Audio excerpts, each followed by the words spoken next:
ਦੋਸਤੋ ਸਾਡੀ ਅੱਜ ਦੀ ਜਿਹੜੀ ਰੈਮਡੀ ਹੈ ਨਾ, ਇਹ ਬੜੀ ਇੰਤਹਾਈ ਅਹਿਮ ਆ।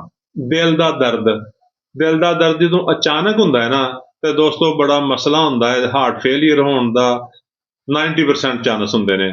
ਦਿਲ ਦਾ ਦਰਦ ਦੇਹਾਤਾਂ 'ਚ ਰਹਿਣ ਵਾਲੇ ਲੋਕ ਜਿਹੜੇ ਨੇ, ਉਹਨਾਂ ਨੂੰ ਡਾਕਟਰ ਮੁਯੱਸਰ ਨਹੀਂ ਹੁੰਦੇ।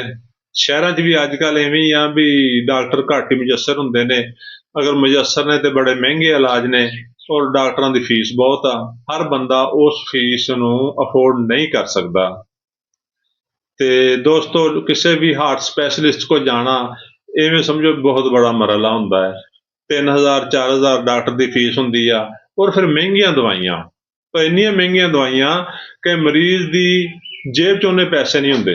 ਤੇ ਦੋਸਤੋ ਅਗਰ ਕਿਸੇ ਦੋਸਤ ਨੂੰ, ਭਾਈ ਨੂੰ, ਉਹਦੇ ਘਰ ਦੇ ਵਿੱਚ ਖੁਦਾ ਨਾ ਖਾਸਤਾ ਅਚਾਨਕ ਦਿਲ ਦਾ ਦਰਦ ਹੋ ਜਾਂਦਾ ਹੈ, ਤੇ ਅਸੀਂ ਅੱਜ ਐਸੀ ਰੈਮਡੀ ਦੱਸਣੀ ਆ ਕਿ ਉਹ ਤੁਸੀਂ, ਅਗਰ ਤੁਹਾਡੇ ਕੋਲ ਕਰੀਬ ਤਰੀਨ ਹੋਮੀਓਪੈਥਿਕ ਡਾਕਟਰ ਆ, ਉਹਦੇ ਕੋਲ ਤੁਸੀਂ ਇੱਕ ਖੁਰਾਕ ਲੈ ਕੇ ਉਹਨੂੰ ਖਵਾ ਦਿੱਤੀ ਆ। ਕਿਉਂਕਿ ਅੱਜ ਕੱਲ੍ਹ ਹੋਮੀਓਪੈਥਿਕ ਡਾਕਟਰ ਅਲਹਮਦੁਲਿਲਾ ਹਰ ਸ਼ਹਿਰ ਦੇ ਵਿੱਚ ਔਰ ਹਰ ਦੇਹਾਤ 'ਚ ਸਸਤਾ ਤਰੀਨ ਇਲਾਜ ਫਰਾਹਮ ਕਰ ਰਹੇ ਨੇ, ਔਰ ਬੜੇ ਅੱਛੇ ਤਰੀਕੇ ਨਾਲ ਇਲਾਜ ਫਰਾਹਮ ਕਰ ਰਹੇ ਨੇ। ਮਾਸ਼ਾਅੱਲਾ ਬੜੇ ਕਾਬਲ ਹੋਮੀਓਪੈਥਿਕ ਡਾਕਟਰ ਨੇ।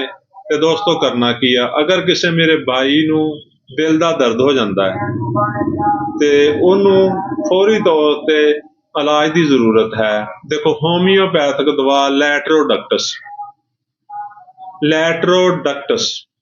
ਇਹ ਦੇਖੋ, ਇਹ ਲੈਟਰੋਡਕਟਸ ਆ। ਦੇਖੋ ਤੁਸੀਂ ਕਰੀਬ ਕਰਾ ਕੇ ਤੁਹਾਨੂੰ ਦਿਖਾਉਂਦੇ ਆ। ਇਹਨੂੰ 1 ml ਤਾਕਤ ਦੇ ਵਿੱਚ ਲੈਣਾ ਹੈ। 2 ਕਤਰੇ ਅਗਰ ਜ਼ੁਬਾਨ ਤੇ ਉਸ ਮਰੀਜ਼ ਦੇ ਪਾ ਦਿੱਤੇ ਜਾਣ, ਤੇ 2 ਮਿੰਟ ਤੋਂ ਪਹਿਲੇ ਇਨਸ਼ਾਅੱਲਾ ਉਸ ਮਰੀਜ਼ ਦਾ ਦਰਦੇ ਦਿਲ ਰੁਕ ਜਾਏਗਾ। ਔਰ ਅਗਰ ਚੰਦ ਦਿਨ ਉਸ ਮਰੀਜ਼ ਨੂੰ ਲੈਟਰੋਡਕਟਸ 5 ਕਤਰੇ ਰੋਜ਼ਾਨਾ ਪਿਲਾ ਦਿੱਤੀ ਜਾਵੇ, ਤੇ ਇਨਸ਼ਾਅੱਲਾ ਦੁਬਾਰਾ 100% ਉਮੀਦ ਆ ਕਿ ਉਹਨੂੰ ਦੁਬਾਰਾ ਹਾਰਟ ਅਟੈਕ ਦਾ ਚਾਂਸ ਹੀ ਨਹੀਂ ਰਹੇਗਾ। ਔਰ ਅਗਰ ਬਹੁਤ ਜ਼ਿਆਦਾ ਸ਼ਿੱਦਤ ਮਰਜ਼ ਹੈ ਤੇ CM ਦੀ ਇੱਕੋ ਹੀ ਖੁਰਾਕ ਦੇ ਦਿੱਤੀ ਜਾਵੇ, ਫਿਰ ਉਹਨੂੰ ਦੁਬਾਰਾ ਦਵਾਈ ਦੀ ਵੀ ਜ਼ਰੂਰਤ ਨਹੀਂ, ਰਿਪੀਟ ਕਰਨ ਦੀ ਵੀ ਜ਼ਰੂਰਤ ਨਹੀਂ। ਨਾ ਸਿਰਫ ਉਹਦਾ ਦਿਲ ਦਾ ਦਰਦ ਰੁਕ ਜਾਏਗਾ, ਬਲਕਿ ਉਹ ਹਾਰਟ ਅਟੈਕ ਤੋਂ ਵੀ ਸੇਫ ਹੋ ਸਕਦਾ ਹੈ। ਦੁਬਾਰਾ ਉਹਨੂੰ ਹਾਰਟ ਅਟੈਕ ਹੋਣ ਦੇ ਖਤਰਾਤ ਨਾ ਹੋਣ ਦੇ ਬਰਾਬਰ ਆ, ਔਰ ਉਹਦਾ ਦਿਲ ਸਹੀ ਵਰਕਿੰਗ ਦੇ ਵਿੱਚ ਰਹੇਗਾ, ਸਹੀ ਵਰਕ ਕਰੇਗਾ। ਤੇ ਦੋਸਤੋ ਹਰ ਸ਼ਹਿਰ 'ਚ ਹੋਮੀਓਪੈਥਿਕ ਡਾਕਟਰ ਨੇ, ਉਹਨਾਂ ਤੋਂ ਤੁਸੀਂ ਇਹ ਦਵਾਈ ਬਣਾ ਸਕਦੇ ਹੋ। ਕੋਸ਼ਿਸ਼ ਕਰੋ ਕਿਸੇ ਹੋਮੀਓਪੈਥਿਕ ਡਾਕਟਰ ਤੋਂ ਹੀ ਇਹ ਦਵਾਈ ਬਣਵਾਓ। ਤੇ ਤੁਸੀਂ ਸਾਰਾ ਡਰਾਪ ਖਰੀਦੋਗੇ, ਤੁਹਾਡੇ ਕਿਸੇ ਕੰਮ ਦਾ ਨਹੀਂ। ਔਰ ਅਗਰ ਡਾਕਟਰ ਤੁਹਾਨੂੰ ਬਣਾ ਕੇ ਦੇਗਾ ਗਲੋਬਿਓਲਸ ਤੇ, ਪਾਊਡਰ ਤੇ ਜਾਂ ਟੈਬਲੇਟ ਤੇ, ਔਰ ਉਹ ਖਾਣੀ ਵੀ ਸੌਖੀ, ਔਰ ਉਹ ਅੱਛੇ ਤਰੀਕੇ ਨਾਲ ਉਹ ਤੁਹਾਨੂੰ ਬਣਾ ਦੇਗਾ।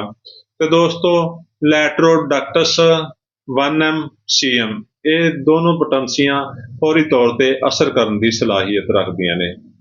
ਤੇ ਦੋਸਤੋ ਸਾਡੀ ਵੀਡੀਓ ਨੂੰ ਲਾਈਕ ਤੇ ਸ਼ੇਅਰ ਕਰੋ, ਤਾਂ ਕਿ ਮਜ਼ੀਦ ਲੋਕਾਂ ਤੱਕ ਪਹੁੰਚੇ ਤੇ ਉਹਨਾਂ ਦਾ ਵੀ ਫਾਇਦਾ ਹੋ ਸਕੇ। ਕਿਉਂਕਿ ਦੋਸਤੋ ਅਸੀਂ ਹਰ ਵੀਡੀਓ ਸਿਰਫ ਅੱਲਾਹ ਤਾਲਾ ਦੀ ਰਜ਼ਾ ਵਾਸਤੇ ਔਰ ਤੁਹਾਡੀ ਖਿਦਮਤ ਵਾਸਤੇ, ਤੁਹਾਨੂੰ ਮੁਫਤ ਇਲਾਜ ਫਰਾਹਮ ਕਰਨ ਵਾਸਤੇ ਬਣਾਉਂਦੇ ਆ, ਤਾਂ ਕਿ ਮੇਰੇ ਗਰੀਬ ਦੋਸਤ ਭਾਈ ਜਿਹੜੇ ਡਾਕਟਰ ਦੀਆਂ ਫੀਸਾਂ ਅਫੋਰਡ ਨਹੀਂ ਕਰ ਸਕਦੇ, ਉਹ ਆਪਣਾ ਇਲਾਜ ਅੱਛੇ ਤਰੀਕੇ ਨਾਲ ਕਰ ਸਕਣ।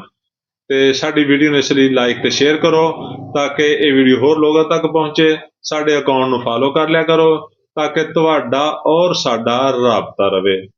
ਔਰ ਜਦੋਂ ਤੁਹਾਡਾ ਸਾਡਾ ਰਾਬਤਾ ਰਹੇਗਾ ਤੇ ਨਵੀਂ ਵੀਡੀਓ ਤੁਹਾਨੂੰ ਮਿਲੇਗੀ, ਤੁਸੀਂ ਆਪਣਾ ਉਹਦੇ ਤੋਂ ਫਾਇਦਾ ਉਠਾ ਸਕੋਗੇ।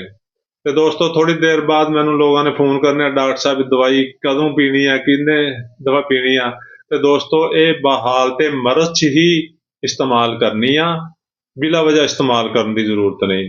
ਸ਼ੁਕਰੀਆ, ਅੱਲਾਹ ਹਾਫਿਜ਼।